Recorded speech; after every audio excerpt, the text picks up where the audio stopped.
जय जन बंधु, आपका स्वागत है हमारे यूट्यूब चैनल सुधोदय पर, जिसमें आप सभी लोग हमारे साथ पढ़ चुके हैं ट्रेन जगती के दुख। और ट्रेन जगती में निगूदों और कौन कौन से दुख थे ट्रेन जगती में, पंचेंद्रिय सैन्य सैनी के इत्यादि चीजों के बारे में हम अभी तक छेड़ा की पहली ध्यान में पढ़ चुके हैं।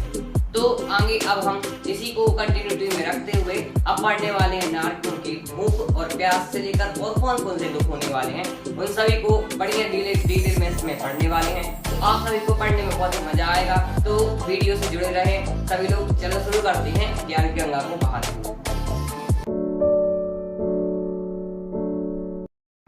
तो सबसे पहले हम मंगलाचरण के साथ शुरू करते हैं।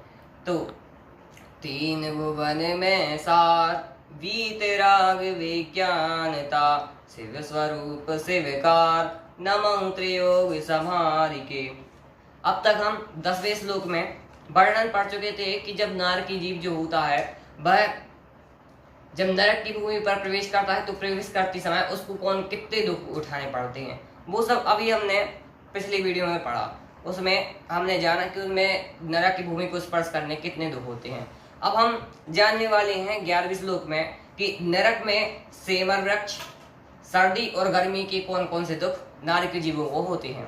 तो बताते हुए कहते हैं, सेमर तरुदल जुत असी पत, असी जो देह विदारे तत्, मेरु समान लोहि गली जाए, ऐसी शीत उष्णता था। तो इसमें वो बताते हुए बता रहे हैं सेमर तरु जल ज्योत असी पत्र। अब वो बताते हैं कि जब वो नार की जीव सुख की आशा से, जब इतनी गर्मी लगती है तो उस सुख की आशा से वो क्या करते हैं, सेमर वृक्ष के पास जाते हैं दौड़ते दौड़ते। तो इसमें असी पत्र नाम का एक शब्द आया है, इसके माध्यम से बताते हैं कि असी पत्र नाम का वहां पर एक वन होता है जहां पर नार की जीव गर्मी के कारण उस सेमर वृक्ष की छाया के हेतु वहां पर सुख की आशा से जाते हैं। अब जब उसके नीचे जाते हैं तो सेमर दरुदर जो देसी पत्र, वहां पर सेमर नाम के वृक्ष होती हैं। असी जो देव दारे तत्, अब वो जो वृक्ष होते हैं वो इतने ज्यादा तीक्ष्ण होते हैं कि जब वो जीव वहां पर बैठता है तो एकदम से क्या होता है, टप टप करके उसके पत्ते, सेमर वृक्ष के पत्ते गिरते हैं उनके ऊपर। तो जो पत्ते होते हैं वो इतने ज्यादा तीक्ष्ण होते हैं, इतने ज्यादा पैने होते हैं कि जब वो गिरते हैं तो उस गिरने से उस नार की जीव का पूरा शरीर भेद दिया जाता है, मतलब पूरा शरीर कट जाता है। इतना ज्यादा उस सेमर वृक्ष की तीव्रता होती है, जिस कारण नर की जीव को बहुत ज्यादा दुख उस सेमर के वृक्ष से होता है। अब बताते हुए कहते हैं, मेरु समान लोहे गल जाए, ऐसी शीत उष्णता था।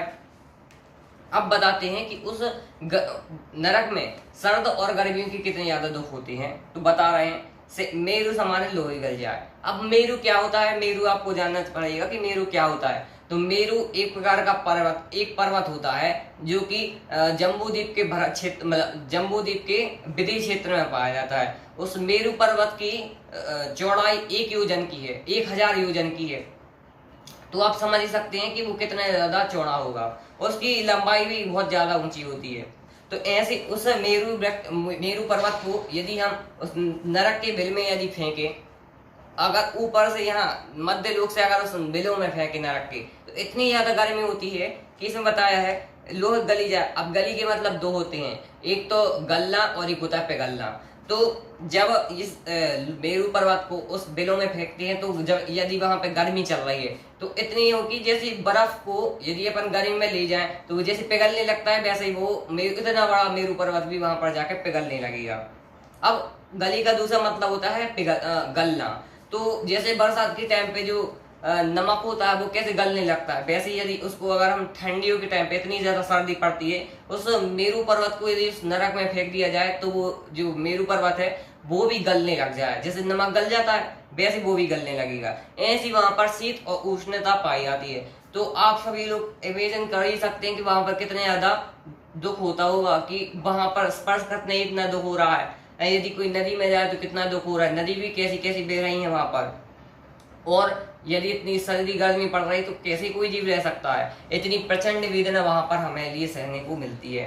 तो अब हम 11वें श्लोक में जानेंगे कि नरक में नारकीय जीवों को असुर कुमार जाति के देवों द्वारा कौन कौन से और दुख दर्द सहने पड़ते हैं। साथ ही साथ वहां पर कितनी प्यास लगती है भी उस 12वीं सरने में बताएंगे। तो हम अब 12वां छंद जानेंगे, जिसमें नार की जीवों के अन्य कौन कौन से दुख हैं वो बताए जाएंगे। तिल तिल करें देह के खंड, असुर विड़ावे दुष्ट प्रचंड, सिंधु नीर ते प्यास न जाए, तो पड़े कि न बूंद रहाए। और इसमें वो बताते हुए कहते हैं, इसमें वो असुर कुमार जाति के देवों के दुख बताएंगे।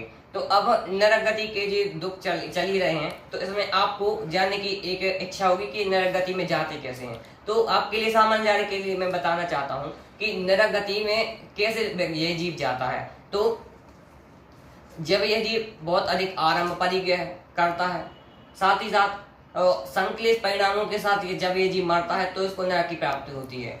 और गोमर्षा जीव कांड को यदि आप पढ़ेंगे तो उसमें लेस्या का बहुत ही अच्छा वर्णन बताया है। उसके अनुसार कृष्ण और नील लेस्या के यदि जिन जीवों के परिणाम होते हैं, उन परिणाम के कारण यह जीव नरक में जाता है। अब बताते हुए कहते हैं, तिल तिल करे देह की खंड, असुर विड़ावे दुष्ट प्रचंड। उस नरक में इस जीव के लिए तिल तिल करे देह की खंड, तिल के समान तिली देखी आप लोगों ने कैसी होती, इतने इतने टुकड़े होते हैं, उस तिली के टुकड़े के बराबर इस जीव के शरीर के टुकड़े कर दिए जाते हैं।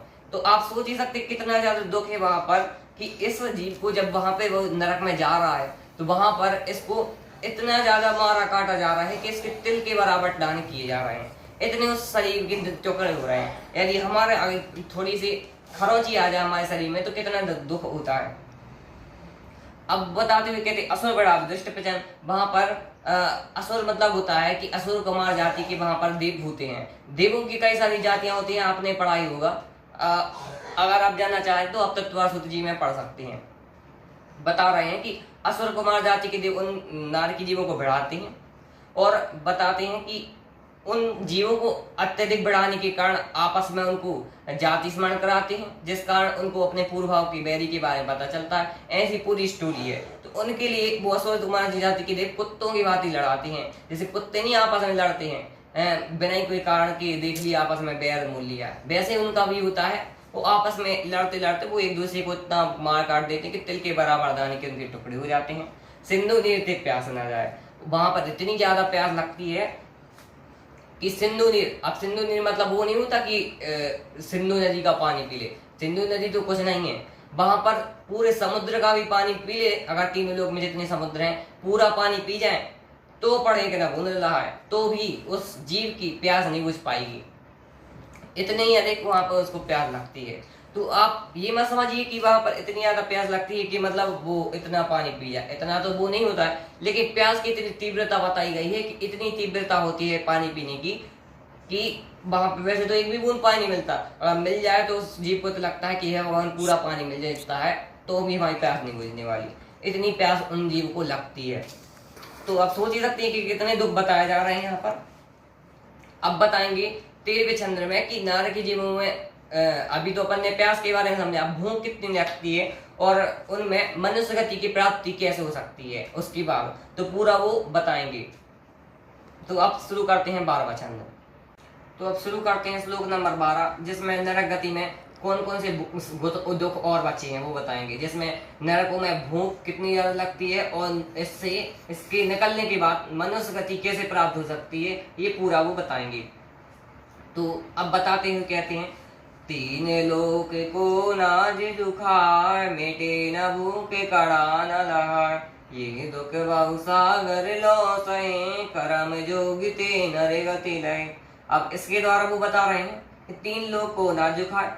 अब ये जीव इतनी ज्यादा भूख लगती है कि जैसे अपन ने पानी का समझा था कि कितनी ज्यादा प्यास लगती है इसके लिए, वैसे ही भूख भी उतनी लगती है कि 3 लोग को, मतलब तीनों लोग में जितना अनाज पड़ा हुआ है पूरा अनाज भी उनको दे दिया जाए, मिटे ना हो गए कड़ा न लहाए, उनकी फिर भी भूख नहीं मिटने वाली। इतना ज्यादा अनाज दे भी दें, पूरा सब लोग इतना पूरा 3 लोग का अनाज बिछा दिया जाए और फिर उनको बुला लिया जाए पूरा खाने के लिए, तो मतलब इतनी भूख लगती है कि पूरा वो खा जाए, इतनी उनको भूख लगती है। लेकिन वहां पर एक भी अन्न का दाना नहीं मिलता है।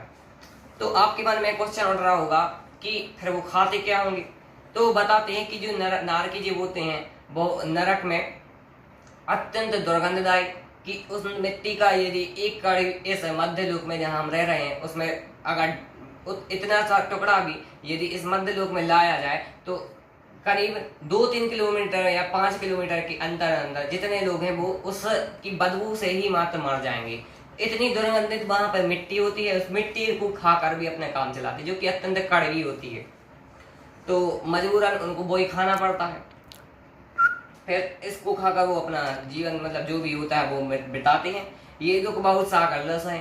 ऐसे दुख पता उनको कब तक सहन करने पड़ते हैं। ऐसे दुख उनके लिए बहुसागर मतलब कि सागर का मतलब होता है कि उसमें कई सारे पल्ले होते हैं और पल्ले की कोई गिनती नहीं है। उसके लिए पूरा बताया जाता है, वो गड्ढा सिस्टम होता है कि गड्ढे में उत्तम भोग भूमि के मेंढक का बाल काटा जाता है, पूरी प्रोसेस होती है।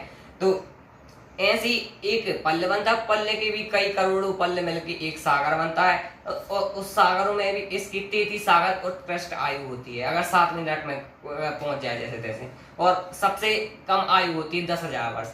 10,000 वर्ष बहुत ही कम लोग हैं जिनको 10,000 वर्ष की बंद हो, और उत्कृष्ट आयु में 33 सागर, इतनी भी किसी को मुश्किल से ही बंद होती है 33 सागर तक वो पहुंच जाए। ऐसी उस नरकों में दुखद आयु होती है। और बताया जाता है कि जब कोई उस जीव के लिए कोई मतलब बहुत ही कोई पूर्व जन्म का कोई पुण्य का यदि संयोग हो जाए तो संयोग के कारण वो जीव वहां से निकलकर मनुष्य गति प्राप्त करता है। देव में तो जाता नहीं है, नरक से निकल के वह जीव वापस नरक में नहीं जा सकता है, देव में नहीं जा सकता है, या तो त्रियंश की जीव बनेगा या फिर मनुष्य में जाएगा। तो यदि इस जीव का कोई उत्तम संयोग बनता है उसके बाद वह मनुष्य गति में जाता है। तो अब हमारे इस 6 ढाला के प्रकरण में पहली ढाल में अब तक हमने नेवोदिया के दुख कौन कौन से हैं, त्रियंश गति में कौन कौन से दुख हैं और नरक गति में कौन कौन से, ये सब हम समझ चुके हैं। अब इसके बाद मनुष्यों में कौन कौन से दुख हैं और देवों में कौन कौन से दुख हैं वो हमारी अगली वीडियो में हम जानेंगे। इसके लिए आप हमारे चैनल को सब्सक्राइब कीजिए और वीडियो को लाइक कीजिए, और साथ ही साथ इन वीडियो को ज़्यादा से ज़्यादा लोगों को शेयर कीजिए ताकि हम नई से नई वीडियो आपके सामने प्रस्तुत कर सकें। तो इसी के साथ आपसे आप विदा लेंगे और सभी को जय जिनेंद्र।